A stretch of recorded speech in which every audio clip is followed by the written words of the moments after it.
At that moment in the forest, as we face our darkest side, see ourselves for the first time in a wholly different light. If only for an instant, there is nothing that we fear.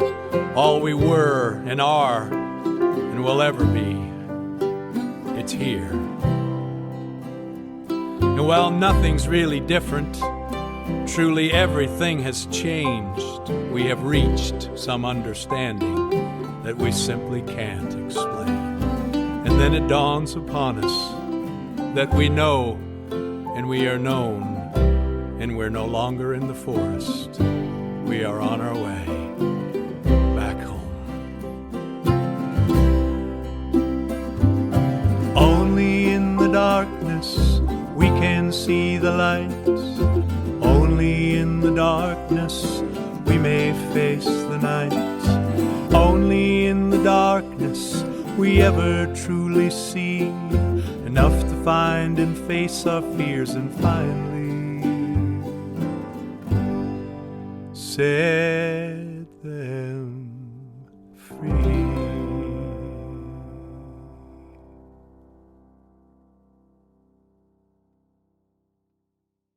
That's the last verse and the chorus of a song called Only in the Darkness. Often there are things that come clear to us only in the darkest of places and the darkest of times. Dear partner, there are moments in our lives when everything changes, that change everything. The Monday after Thanksgiving in 1995 was one such moment, when you found your way out of the darkness and into the dawn of a new day, something you talk about so well, in your own way, in your own words. As I think back, I can put my life into a few stages. And the stage that I like to talk about is probably the time I was 20 till 40, and a time where I have somewhat of an addictive personality, and that when I'm talking about every part of my life. And the problem with that is that I started drinking, and unfortunately that addictive personality led to sort of my downfall. People looked at me on the outside as somebody that was very carefree and very jovial and always having fun and a good time. What inside though, I was killing myself, and I didn't know it at the time. And I was killing everybody around me too.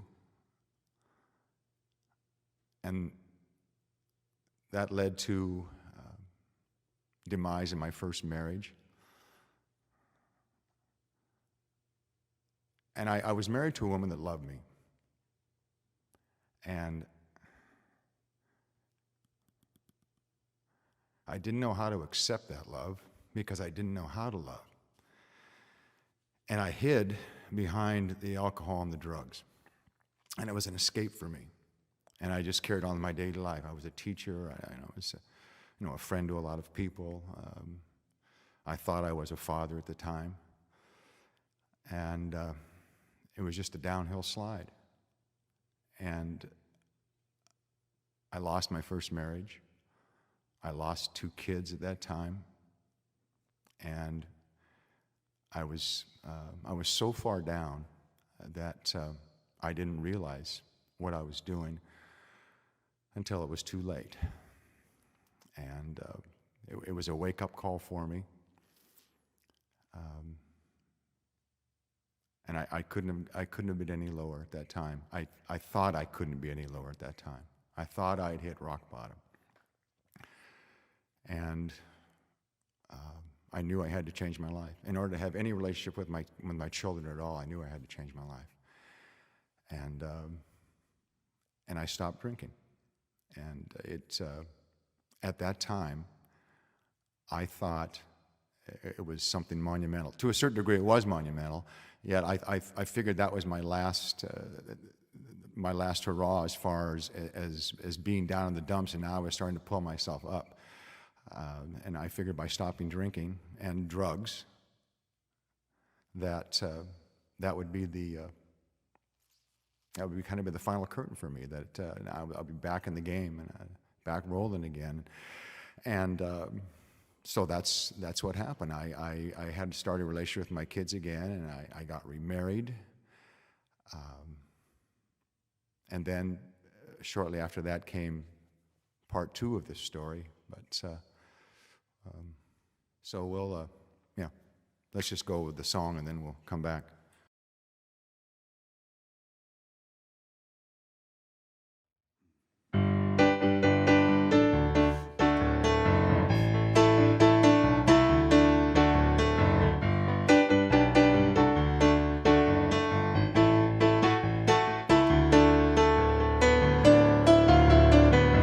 Running hard and running scared, never getting anywhere. Somehow I just didn't care back when I was drinking. And all the crazy things I do, crossing lines and breaking rules, mixing pride and attitude back when I was drinking. Found it easy to deny all the hurts and all the lies. I never dreamed of asking why back when I was drinking.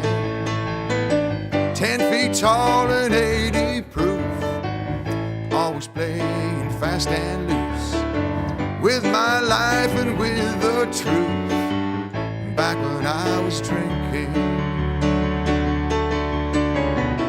It's been 20 years somehow since I threw that last one down. I was lost, but I've been found now that I'm not drinking. And I can thank my lucky stars that I'm sober and you are with me, and we got this far now that I'm not drinking.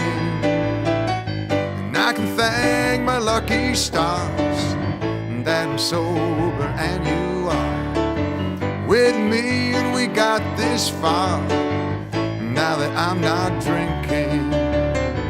Now that I'm not drinking. Now that I'm not drinking.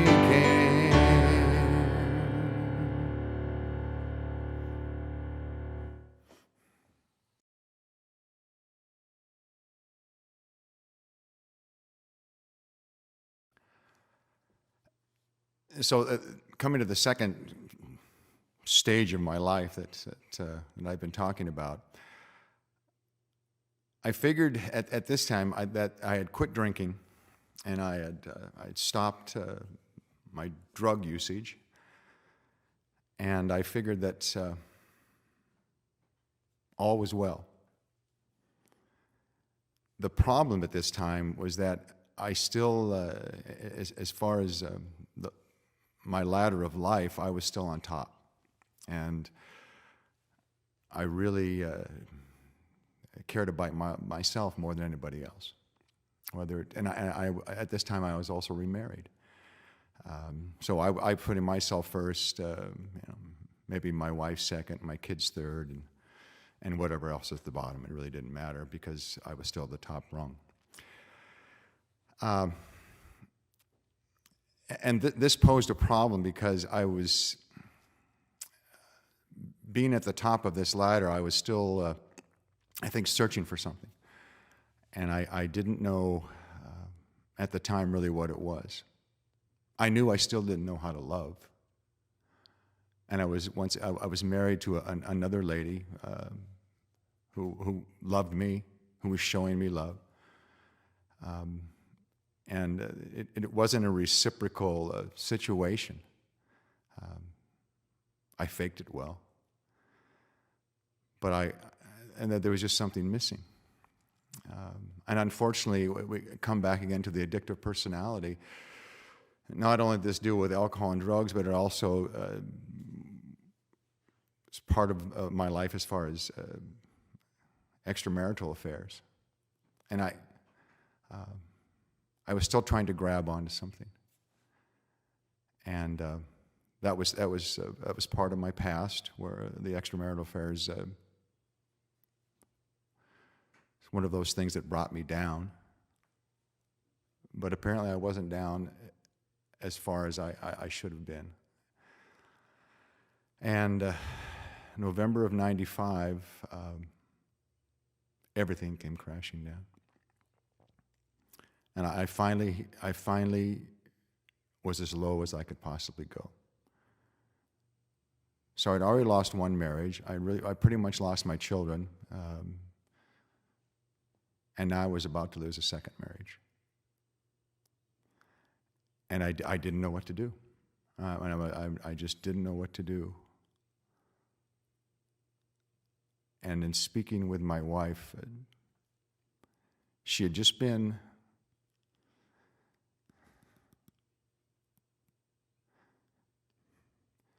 she'd been for a walk up to the top of this hill. And when she got to the top of this hill, there was a voice that told her,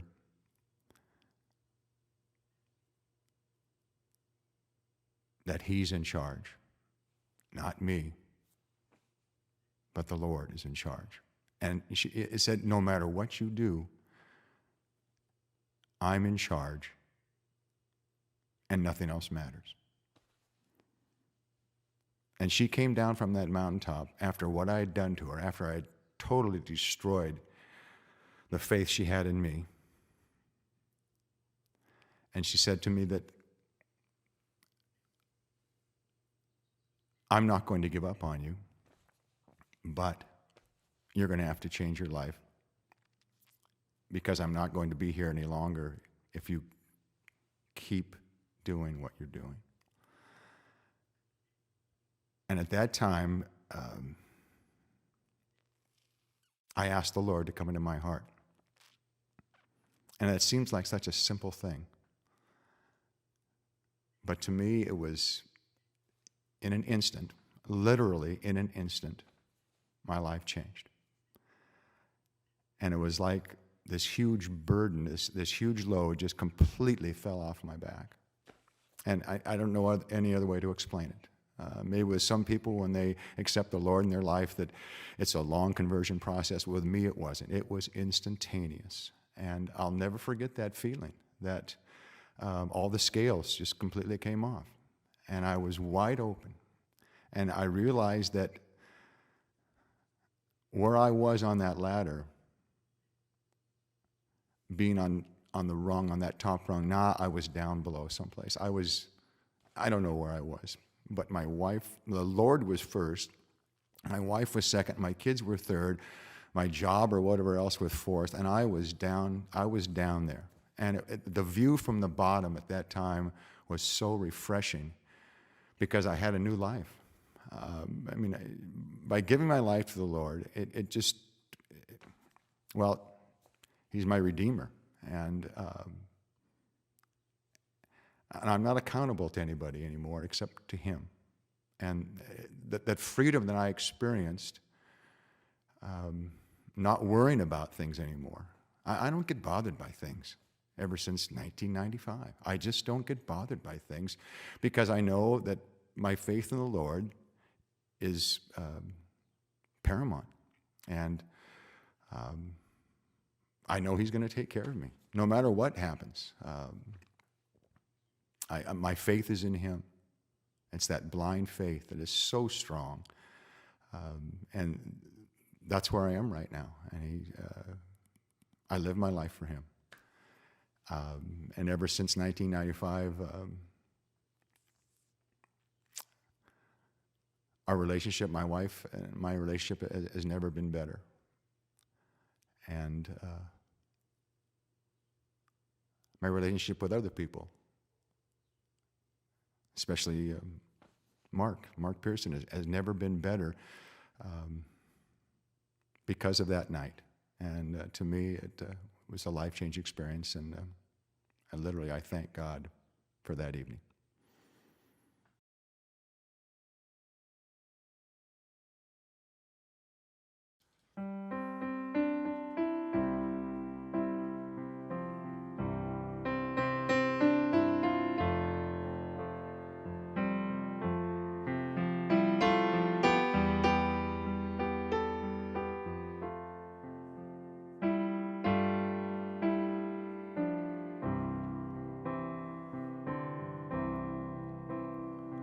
For me it comes down to one moment, fall of '95. By her tears I could see clearly I simply had to change my life. It was on a dark and rainy night that I got down on my knees and said, if you were up there, Lord, if you can hear me, please, I can't make it on my own. I can't make it all alone. I need you, Lord, I need you, Lord. Oh, how I need you. For so long I thought that being a man meant being in control. But when all was lost that night, I knew I must let go. As I held my breath and closed my eyes, all I could think to say was, Lord, I hope you catch me as I make my leap of faith. I can't make it on my own. I can't make it all alone. I need you, Lord, I need you, Lord. Oh, how I need you. And now I have a conversation with the good Lord every day. I offer him the reason that I gave my life away. I can make it on my own. I can't make it all alone. I need you, Lord, I need you, Lord. Oh, how I need you. I can't make it on my own. I can't make it all alone. I need you, Lord, I need you, Lord. Oh, how I